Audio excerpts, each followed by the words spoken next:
मैं अच्छे से जानती हूँ कि चेहरे पे पिगमेंटेशन होने का क्या दर्द होता है, क्योंकि मैं खुद इस चीज को बहुत दिनों तक झेली हूँ। और तब जब आप किसी ऐसा काम करते हो, जैसे जॉब करते हो या फिर आपका पार्लर हो या फिर आप टीचिंग लाइन में हो, कहीं भी आपको ज़्यादा भीड़ में जाना पड़ता है तो आप 10 बार सोचते हैं कि हम कैसे जाएं, क्योंकि ये चीज़ मुझसे अच्छा कोई नहीं समझ पाएगा। क्योंकि मैं भी एक ब्यूटिशियन रह चुकी हूँ और मेरे फेस पे आज से 3-4 साल पहले इतनी झाइयाँ हो गई थी कि मैं इतनी परेशान थी कि मैं क्या बताऊँ। घर में कोई टोके ना टोके, लेकिन पार्लर में एक ना एक जन बोल ही देते थे कि आंटी आपके चेहरे पर झाइयाँ हो गई है, आप सबको बहुत कुछ बताती हैं, खुद के लिए कुछ नहीं करती। ऐसे बहुत सारी चीजें सुनने के लिए मिलती थी और जिसकी वजह से मैं बहुत ज्यादा टेंशन में आ जाती थी कि क्या मेरी झाइयाँ कभी ठीक नहीं होंगी, इसको क्या मैं कभी ठीक नहीं कर सकती। और मेरे दिमाग में इस कदर ये कीड़ा घुसा कि नहीं, मुझे झाइयों को ठीक करना ही है, तो मैंने ठीक किया ही किया। तो इसलिए मैं कहती हूँ कि पिगमेंटेशन है, ऐसा नहीं है कि आप पिगमेंटेशन को ठीक नहीं कर सकते, 100% ठीक कर सकते हैं। आपके किचन में रखी हुई 2 पावरफुल इंग्रेडिएंट का इस्तेमाल करके आप अपनी झाइयों को खत्म कर सकते हैं। हेलो फ्रेंड्स, मैं नीलू आप सभी का स्वागत करती हूँ अपने चैनल नीलू ब्यूटी सेक्शन में। तो फ्रेंड्स, जैसे कि मैंने कहा कि झाइयों से बहुत ही ज़्यादा लोग परेशान हैं और मैं खुद भी परेशान रह चुकी हूँ। तो मैं कभी भी झूठ बोलना नहीं चाहूँगी कि हाँ ये लगा लीजिए ठीक हो जाएगा, ये लगा लीजिए ठीक हो जाएगा।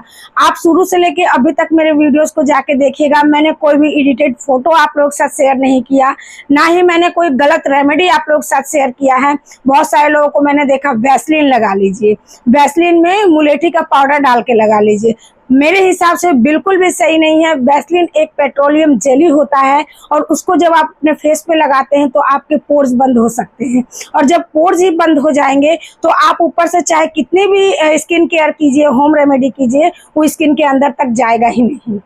तो ये कहाँ तक सही है। मैंने ऐसी एक भी रेमेडी शुरू से लेके अभी तक आप लोगों के साथ शेयर नहीं की है जो आपकी स्किन को नुकसान दे जाए। हाँ, ये मानती हूँ कि हर किसी का स्किन टाइप अलग है, हर किसी को अलग अलग चीज सूट करता है, तो हो सकता है कोई ऐसी रेमेडी हो जो आपको फायदा ना दिया हो, लेकिन ऐसा नहीं होगा कि आपकी स्किन को खराब कर देगा। तो कुछ इसी तरीके की आज की मेरी ये रेमेडी है जिसको बहुत पढ़ने और समझने के बाद मैंने बनाया है और खुद भी यूज किया है, और फिर मैं आप लोगों को बताने आई हूँ।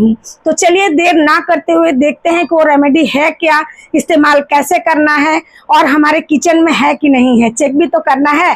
तो चलिए देखते हैं। तो हमें आज की रेमेडी के लिए क्या चाहिए, ये काबली चने। अब आप सोचोगे इतनी सिंपल सी चीज और ये हमारी झाइयों को ठीक करेगा, तो जी हाँ, आपने बेसन का इस्तेमाल बहुत ज्यादा किया होगा, लेकिन बेसन मैं ये नहीं कहती कि बेसन खराब है या गलत है। बेसन जो होता है वो ऐसे स्किन के लिए होता है जिनकी स्किन बहुत ज्यादा ऑयली है, पिंपल्स हो गए हैं, स्किन में दाने निकल रहे हैं, या फिर बहुत सारे डेड लेयर्स बैठे हुए हैं और उसके बावजूद भी स्किन ऑयली है, तो उन लोगों पे बेसन कमाल के रिजल्ट दे सकता है। लेकिन मेरे ख्याल से जिन लोगों के फेस में पिगमेंटेशन होता है उन लोगों का फेस बहुत अधिक मात्रा में ड्राई होने की वजह से भी पिगमेंटेशन हो जाता है स्किन में। तो इसलिए बेसन का इस्तेमाल ना करने की जगह आप काबली चने का बेसन बना के रखिए और उसका इस्तेमाल कीजिए, वो आपको बेसन से ज़्यादा फायदा देगा। क्यों देगा? क्योंकि बेसन, जो काबली चने का बेसन होता है, इसमें बहुत सारी चीज़ें पाई जाती है। जो काले चने का बेसन होता है उसमें विटामिन सी नहीं होता है, लेकिन जो काबली चने का बेसन होता है इसमें विटामिन ई होता है, इसमें विटामिन सी होता है, इसमें एंटीऑक्सीडेंट बहुत अधिक मात्रा में होता है। जैसे कि विटामिन सी होने की वजह से इसमें एंटीऑक्सीडेंट भी बहुत अधिक मात्रा में होता है। इसमें जिंक होता है, इसमें विटामिन बी कॉम्प्लेक्स होता है, विटामिन 1 होता है, 2 होता है, 3 होता है, 9 होता है, शायद 6 भी होता है। बहुत सारे विटामिन इसमें होते हैं। साथ में इसमें प्रोटीन होता है जो कि हमारी स्किन में कसावट लाता है। इसमें होता है मैग्नीज और मैग्नीशियम। बहुत सारी ऐसी चीजें होती हैं जो आपकी झाइयों को ठीक कर सकता है। और सबसे अच्छी बात कि बेसन के इस्तेमाल के बाद हमारा स्किन बहुत ज्यादा ड्राई हो जाता है, लेकिन अगर काबली चने का आप इस्तेमाल करते हैं, मतलब काबली चने से बना हुआ बेसन, तो वो आपकी स्किन को मॉइस्चराइज करते हुए ये सारे फायदे आपको देता है। तो है ना कमाल की चीज, जो कि हर किसी के किचन में मिलता है। मैंने एक वीडियो में ये भी बताया था कि आपको डेली जो दाल खाते हैं या सब्जियां खाते हैं उसको चेंज कर करके खाना चाहिए। कभी काबली चना खा लिया, कभी राजमा खा लिया, कभी अरहर की दाल खाई, कभी चने की दाल खाई और कभी मिक्स करके खा लिया। तो उससे यही फायदा होता है कि हमारे शरीर को हर चीज मिलता है। तो सिर्फ लगाने का ही नहीं, खाने का भी हमें बहुत अच्छे से ध्यान रखना चाहिए। तो हम लेंगे काबली चना। तो आप चाहें तो काबली चना का आटा भी ले सकते हैं पाउडर बना करके, लेकिन मैंने काबली चना भिगोया था खाने के लिए। तो यहाँ पे आप लोग देख सकते हैं थोड़ा बहुत वो अंकुरित हो गया है, तो मैंने उसी में से थोड़ा सा निकाल लिया है और इसी को मैंने क्या किया है, पीसा है। अच्छे से धो लीजिए, साफ कर लीजिए और इसको पीसिए। कैसे पीसेंगे, तो इसमें डालेंगे हम गुलाब जल कि हमारे स्किन का जो पीएच लेवल है वो बिल्कुल भी गड़बड़ ना हो। क्योंकि बहुत सारे बहनों का कहना है कि हम फेस पैक लगाते हैं तो या तो हमारा फेस काला हो जाता है, ऑयली हो जाता है। तो उन सब चीजों को ये कंट्रोल करेगा, आपके स्किन के पीएच को बिल्कुल भी गड़बड़ नहीं होने देगा, सही लेवल में रखेगा। तो इसको हम पीसेंगे गुलाब जल के साथ ही। गुलाब जल डाल देंगे और अच्छे से इसे एकदम बारीक सा पीस लेंगे। पीस करके हम इसे अच्छे से छानेंगे। छान करके आप चाहे तो नहीं भी छान सकते हैं, लेकिन मैंने इसको छाना है क्योंकि मैंने इसका एक फेशियल भी किया है जो कि आप लोग के साथ बहुत जल्द शेयर करूंगी। तो इसको हम छान लेंगे और छानने के बाद हम क्या करेंगे, जो हमें दूध मिलेगा इस दूध में हम कुछ चीजें मिलाएंगे।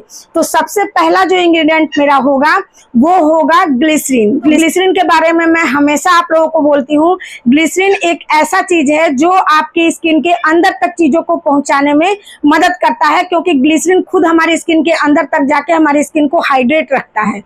तो इसलिए जो चीजें हम इसमें डालेंगे उसका पावर हमारी स्किन के अंदर तक जाए, इसके लिए हम इसमें ग्लिसरीन डालेंगे। अगर आपके पास ग्लिसरीन नहीं है तो आप इसमें हनी भी ले सकते हैं। यहाँ पे ग्लिसरीन ही डाल रही हूँ, आधा चम्मच इसमें हम ग्लिसरीन डाल देंगे। ग्लिसरीन डालने के बाद हम इसमें डालेंगे टमाटर का रस। जी हाँ, टमाटर के रस में होता है विटामिन सी, सैलिसिलिक एसिड, बहुत सारी ऐसी चीजें होती है, बीटा कैरोटीन, और ये पिगमेंटेशन पे 100% काम करता है। मैंने बहुत बार आप लोगों को बताया है कि मैंने अपनी पिगमेंटेशन के लिए टमाटर के रस का बहुत ही ज्यादा इस्तेमाल किया है और मैं इसको इस्तेमाल करके खुश रहती थी क्योंकि ये मेरे पिगमेंटेशन को लाइट करने में बहुत ज्यादा मदद करता था। और टमाटर को खाइए भी और टमाटर को लगाइए भी। तो मैंने यहाँ पे आधा टमाटर का रस डाल दिया है। उसके बाद जो हम डालेंगे वो बहुत ही पावरफुल इंग्रेडिएंट है, वो है मसूर की दाल। जी हाँ, जो पिंक कलर का मसूर का दाल आता है, पिंक भी नहीं होता, थोड़ा ऑरेंजिश टिंट में होता है। तो वो जो दाल होता है उसमें भी बहुत सारी ऐसी चीजें होती है जो आपकी पिगमेंटेशन को तो ठीक करता ही है, दाग धब्बे को ठीक करता है, एंटी एजिंग प्रोवाइड करता है, साथ में वो आपकी स्किन को मॉइस्चराइज रखता है। ये आपके पिगमेंटेशन पे बहुत अच्छा काम करता है। इसमें ब्लीचिंग प्रॉपर्टी भी होती है। तो इसलिए यहाँ पे मैंने 1 चम्मच मसूर का दाल लिया है। और ध्यान रखिएगा कि मसूर का दाल बिल्कुल बारीक हो, मतलब आप पीसिएगा जब तो उसको अच्छे से चाल लीजिएगा, बारीक होना चाहिए। और जो सबसे लास्ट इंग्रेडिएंट जाएगा वो है मुलेठी का पाउडर। जी हाँ, मुलेठी के पाउडर के बारे में मैंने कई बार आप लोगों को बताया है। मुलेठी का पाउडर स्किन के लिए कमाल कर सकता है। मैं अभी तक मुलेठी लगाती हूँ। मैं जो उपटन लगाती हूँ वीक में 2 दिन, वो मेरा उपटन खुद का बना हुआ होता है और उसमें बहुत सारी ऐसी ही चीजें मैंने डाली है, मंजिष्ठा, मुलेठी, यही सब चीजें हैं। तो मुलेठी जो है बहुत कमाल कर सकता है आपकी स्किन के लिए। बस सही तरीके से, सही बैलेंस में लगा के देखिएगा। तो सारी चीजों को डाल के अच्छे से आपको मिक्स कर देना है। इतने में आपका मिक्स हो जाएगा। अगर नहीं मिक्स हो पाता है तो यहाँ दूध दही लेने की कोई जरूरत नहीं है, आप लीजिएगा फिर थोड़ा सा गुलाब जल और इसे अच्छे से मिक्स कीजिएगा। मेरा तो अच्छे से मिक्स हो गया है और थोड़ा पतला भी लगेगा। तो पतला लगेगा तो आप 10 मिनट इसको रखिएगा, क्योंकि मसूर का दाल जो होता है वो थोड़ा सोख होने में टाइम लेता है। तो 10 मिनट के बाद ये थोड़ा सा गाढ़ा हो जाता है। उसके बाद मैंने 10 मिनट के लिए छोड़ दिया है और 10 मिनट के बाद आपको क्या करना है, अपने चेहरे पे इसे लगाना है। अब लगाना कैसे है, तो कोशिश कीजिएगा अगर शाम के टाइम में अगर इसको लगाते हैं तो आपको बहुत अच्छा फायदा देता है। शाम के टाइम में जब हम किसी चीज को लगाते हैं तो जो दिन भर की हमारे चेहरे की थकान होती है, गंदगी होती है, वो सारी चीजें निकल जाती है और जब रात में आप सोते हैं तो आपका जो स्किन है वो रिलैक्स फील करता है और जो रिपेयरिंग का काम होता है वो बहुत अच्छे से हो पाता है। तो इसलिए देख लीजिएगा आपको कब टाइम मिलता है। तो क्या करना है, आपको फेस को अच्छे से क्लीन करना है। फेस को क्लीन करने के लिए मैंने यहाँ सेटाफिल का क्लींजर लिया है, आप कोई ऑयल भी ले सकते हैं। अच्छे से फेस को डबल क्लींस कीजिए, क्योंकि मैं हमेशा बोलती हूँ कि मैं सनस्क्रीन लगाती हूँ तो सनस्क्रीन नॉर्मली ऐसे हटता नहीं। तो इसलिए पहले ऑयल से या खुद से मसाज करके और फेस को अच्छे से वॉश कर लीजिए फेस वॉश के साथ। उसके बाद आपको क्या करना है, फेस पैक को अच्छे से अपने पूरे चेहरे पे लगा लेना है और थिक थिक लगाइए, पतला पतला लेप नहीं लगाइए, थोड़ा गाढ़ा गाढ़ा सा आप लगाइए। और लगाने के बाद आप इसको 20 मिनट के लिए अपने चेहरे पे रहने देंगे। ये आपके स्किन को इतना ब्राइट कर देगा कि आपने कभी सोचा भी नहीं होगा। आप यूज करके देखिएगा। लेकिन जैसे कि मैं हमेशा बोलती हूँ कि पैच टेस्ट जरूर कीजिएगा। पैच टेस्ट करना बहुत ज्यादा जरूरी है। किसी भी नई होम रेमेडी को अगर आप ट्राई करते हैं तो कम क्वांटिटी में बनाइए, पैच टेस्ट कीजिए, उसके बाद ही यूज कीजिए, जो कि बहुत ज्यादा इंपॉर्टेंट है। दूसरी चीज कि अगर इन चीजों में से कोई भी चीज आपको सूट ना करता हो तो उसको स्किप कर दीजिएगा। इन सब चीजों का भी ध्यान रखना बहुत ज्यादा जरूरी होता है। तो इस तरीके से आपको इसे अपने चेहरे पे लगा लेना है और 20 मिनट के लिए रहने देना है। और 20 मिनट के बाद हल्के हाथों से हाथ को पहले गीला कीजिए और हल्के हाथों से round round round round massage कीजिए और मसाज करने के बाद इसको हटाइए। और इस बात का विशेष ध्यान रखिए कि इस फेस पैक को आपको रोज नहीं लगाना है। मतलब कि या तो एक दिन गैप करके एक दिन आप लगाएंगे, या तो लगातार आप 3 दिन या 4 दिन लगाएंगे, उसके बाद आप इसको रेस्ट देंगे। आपको किसी भी फेस पैक को डेली नहीं लगाना है। जो स्किन है वो डैमेज हो सकता है, खराब हो सकता है और स्किन बहुत ज्यादा ऑयली हो सकता है। स्किन में बहुत सारे पिंपल्स निकल सकते हैं। इसलिए ये सारी चीजें रिजल्ट देती हैं। लेकिन ध्यान इसी बात का रखना होता है कैसे लगाना है, कितने दिन लगाना है, कितनी मात्रा में लगानी है, इन सब चीजों पे ध्यान जरूर रखा कीजिए। तो इसलिए इसे आपको क्या करना है, डेली नहीं लगाना है। एक दिन गैप करके एक दिन लगाना है। और अगर एक दिन गैप करके एक दिन आप नहीं लगा सकते हैं तो एक दिन बना लीजिए और फ्रिज में इसे रख दीजिए और लगातार 3 से 4 दिन लगाइए और उसके बाद पूरा गैप दे दीजिए। जब भी आप कोई फेस पैक या फिर होम रेमेडी यूज करते हैं या नहीं भी करते हैं तो मॉइस्चराइजर और सनस्क्रीन बिल्कुल भी स्किप मत कीजिए, क्योंकि जो स्किन है वो ज्यादातर लाइट में, धूप में, धूल, गंदगी, पॉल्यूशन, यही सब चीजों से तो डैमेज होता है। तो इन सब चीजों का ध्यान रखते हुए इस फेस पैक का इस्तेमाल करके देखिए, आप लोगों को बहुत अच्छे रिजल्ट मिलेंगे। बहुत सारी बहनें ऐसी है जिनको दूध सूट नहीं करता, दही सूट नहीं करता, या फिर जिनके घर में दूध डेली नहीं होता, दही डेली नहीं होता, बहुत सारे ऐसे लोग हैं और उनके फेस पे पिगमेंटेशन है। तो आप इस चीज का इस्तेमाल कर सकते हैं। आप काबली चने का जो आटा है उसको बना के रख लीजिए और ये सारी चीजें उसमें डाल करके एक फेस पैक बनाइए और उसका इस्तेमाल कीजिए। आप जैसे सूटेबल हैं वैसे इसको बनाइए और इस्तेमाल कीजिए। पैच टेस्ट जरूर कीजिए, आपको डेफिनेटली रिजल्ट मिलेगा। बस हाँ, इतना कीजिए कि विश्वास के साथ चीजों को यूज करना शुरू कीजिए। जैसे कि मैंने किया था, मैं हमेशा ये सोचती थी कि मैं अपनी झाइयों को ठीक कर लूंगी और मैंने ठीक कर लिया। शुरू में ऐसा लगता था कि झाइयां ठीक नहीं होगी, नहीं होगी, नहीं होगी, लेकिन आप लोग देखिए मेरे फेस पे पिंपल्स भी निकलता है तो अभी के टाइम में निशान नहीं रहता है। क्यों? क्योंकि मैं अपने डाइट पे पूरा ध्यान रखती हूँ।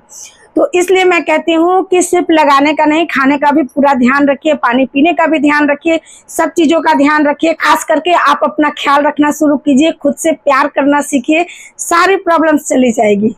तो इस तरीके से इस फेस पैक को बनाइए, लगाइए और जैसे भी रिजल्ट मिलते हैं मेरे साथ आके शेयर जरूर कीजिएगा। तो उम्मीद करती हूँ कि मेरी आज की रेमेडी प्रस्तुति आप लोगों को अच्छी लगी होगी। अगर अच्छी लगी है तो लाइक जरूर कीजिएगा, चैनल पर नया है चैनल को सब्सक्राइब कर लीजिएगा, जरूरतमंद के साथ शेयर जरूर कर दीजिएगा। अगर आपको हाइप का बटन मिल गया है तो हाइप भी कर दीजिएगा। अभी के लिए चलते हैं, फिर मिलेंगे अपने नए और अच्छे से वीडियो के साथ। Bye bye.